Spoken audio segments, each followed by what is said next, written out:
Kitchen मध्ये नमस्ते। आजची recipe मिरचीची।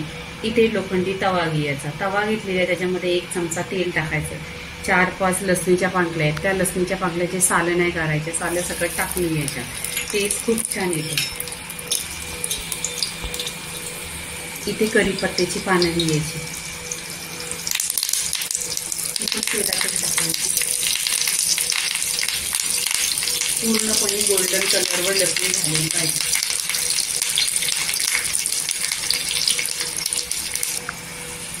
इथे लसूण गोल्डन कलरवर झालेली आहे बघा पूर्णपणे, आणि टेस्ट पूर्ण घरामध्ये त्याचा खुशबू येते लसणीचा।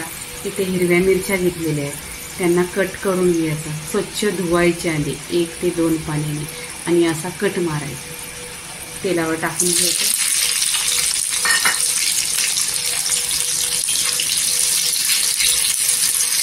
आणि गॅस स्लो करायचा।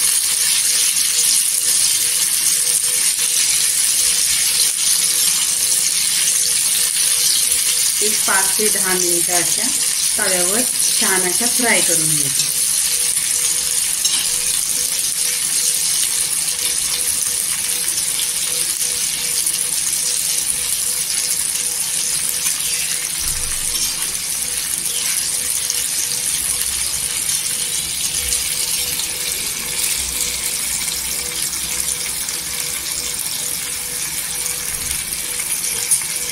एक 5 मिनिटं आहे ना तेलावर परतून घेतलेले आहेत, तर छान अशा बघा मिरच्या इथे झालेल्या आहेत। इथे आपण काय करायचं, धना पावडर अर्धी चमचा टाकायची,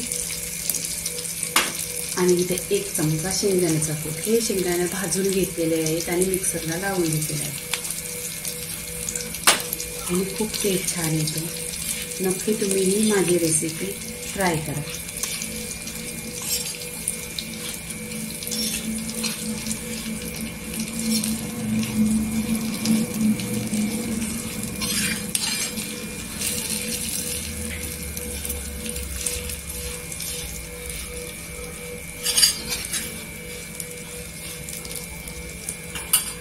इथे चवीनुसार मीठ टाकायचं,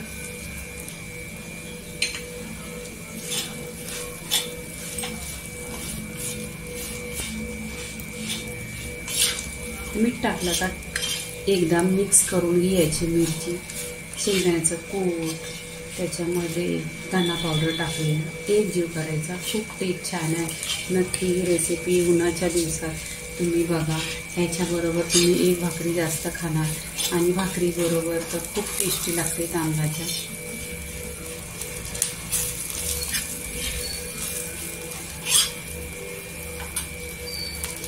इथे कोथिंबीर टाकायची आणि परतून घ्यायची।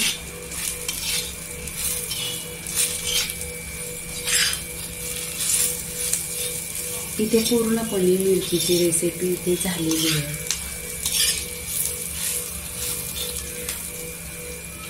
आता आपण इथे प्लेटमध्ये काढून घ्यायची। इथे मिरचीची रेसिपी पूर्णपणे झालेली आहे। लाईक करा, शेअर करा, सबस्क्राईब करा, आणि नेहमीच खात राहा। धन्यवाद।